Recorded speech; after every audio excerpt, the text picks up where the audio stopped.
How to set up proxy in YunLark with Proxy302.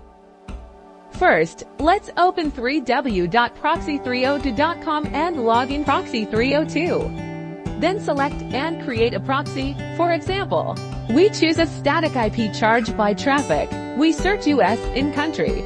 Then click the button generated. By the way, Proxy302 supports HTTP and SOCKS 5 protocol. Click the blue button next to the proxy information to check detail of proxy. This window can quickly copy proxy information. And now, let's start the YunLark browser.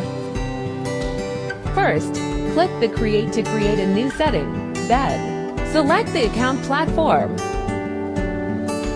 After customizing the name, scrolling down and selecting the corresponding proxy type, paste the proxy information copied from Proxy302. We click the check proxy to make sure proxy available, and click OK to save with correct.